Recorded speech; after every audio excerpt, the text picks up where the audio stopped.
Tani do shpjegojmë një gjë tjetër të rëndësishme, të cilat janë rregullat e Funding Pips. Mos harrojmë që për të tregtuar duhet të dimë dhe rregullat. A mund të tregtojmë në lajme, a mundet të mbajmë një tregti gjatë fundjavës, e të tjerë, e të tjerë, e të tjerë, e të tjerë. Pra, për t'i parë këto, thjesht shkojmë tek FAQ.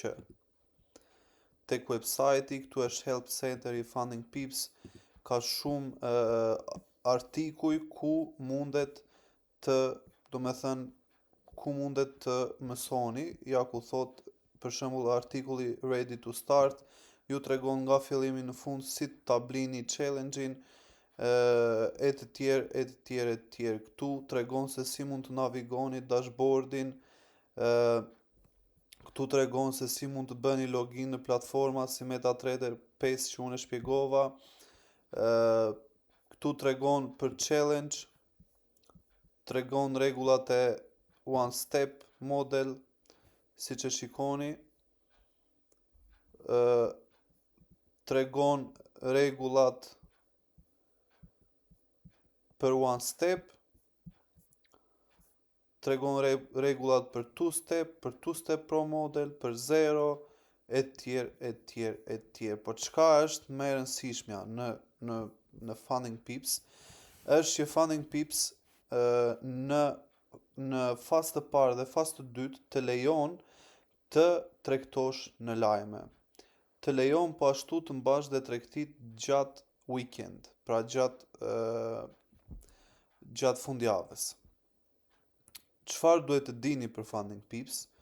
Për shembull, unë po e marr parasysh një model, two step model, është pjesa e lajmeve. Këtu keni komplet atë që unë ja u shpjegova, pra ju shpjegova se për pjesën e sa profit duhet të bëjmë fazë të parë, fazë të dytë e tjerë, po ashtu dhe për humbjen totale, humbjen ditore, po një tjetër rregull i rëndësishëm këtu që aplikohet vetëm për funded stage, është që ne nuk mund të humbim më shumë se 3% të accountit me tek tregti.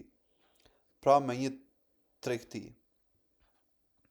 Që do të thotë, në momentin sepse për Funding Pips two step, humbja ditore është 5%. Dhe dikush mund të thotë, po mirë, unë do rrezikoj 4%. Jo, sepse është një rregull shtesë që ty nuk të lejohet të humbësh më shumë se 3% me një tregti ose me një ide tregtimi. Dhe kjo është shumë e rëndësishme. Nëse ti humbet 3% me një tregti të vetme, atëherë accounti yt thjesht digjet.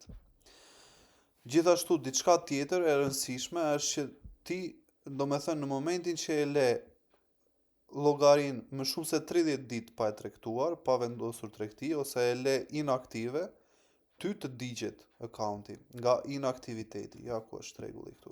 Është e mira që para se të blini diçka, futuni dhe i lexoni shumë mirë, nëse nuk i kuptoni anglisht, copy paste ChatGPT-s edhe ja u shpjegon shqip ChatGPT-ja. Tani, të tjera rregulla të rëndësishme, ja ku thot këtu, holding trades during news or over the weekend. Pra, të mbajmë tregtit gjatë lajmeve ose gjatë fundjavës. Dhe thot që në momentin që jemi në fazë të parë ose të dytë, nuk ka problem. Mundet të mbajmë pjesën e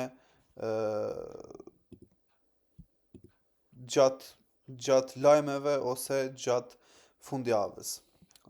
During the master account, you can hold trades during news events over the weekend. However, there are specific rules regarding trading opened. Pra, tregon këtu specifikisht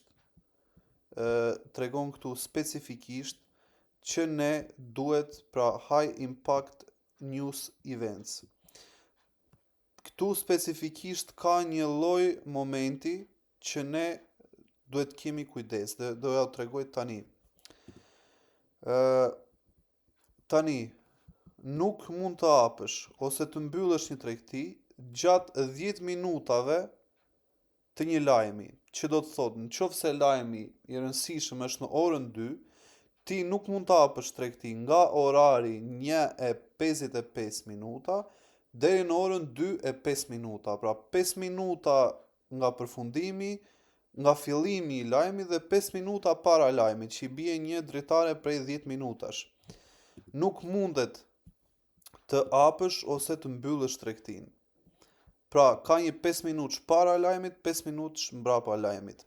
Çfarë mund të bësh është që të hapësh të mbyllësh para 5 minutëshit ose pas 5 minutëshit. Pra, jo në këtë intervalin që ja u shpjegova. Do me thënë, kjo është shumë e rëndësishme për sa i përket lajmeve. Kini kujdes sepse nëse bëni profite për shembull nga një tregti që e keni hapur brenda këtij intervali, nuk do t'ju quajnë, do t'ja uheqin tregtin, do t'ja uheqin profitin, etj. Dhe ka edhe shumë rregulla të tjera të cilat është humbje kohe t'ja u tregoj kështu veç thjesht shkoni dhe këtu është search for articles, për shembull këtu mund ta bësh news. Edhe për news i ke domethënë artikujt për të gjithë modelet, etj. Pra, këto janë më të rëndësishme si rregulla. Kini kujdes atë 3% me vetëm një tregti, kini kujdes, dhe pjesën e lajmeve duhet ta kini kujdes, sepse janë gjëra që këta nuk i tolerojnë fare. Po ashtu, të tjera që mundet të penalizojnë është që të hapni i njëjti person të hap 2 llogari me emailë të ndryshme. Këtu do merrni ban. Tjetër është që të bëni copy trade. Në momentin që bëni copy trade me një shok, vendosni tregti të njëjta, përsëri do merrni ban. Këtu mund t'i kërkoni të gjitha dhe ja u shpjegojnë të gjitha këtu. Kështu që këtu thjesht mund të shikoni të gjithë rregullat e Funding Pips. Unë shpjegova ato më të rëndësishmet. Shihemi në videon e radhës.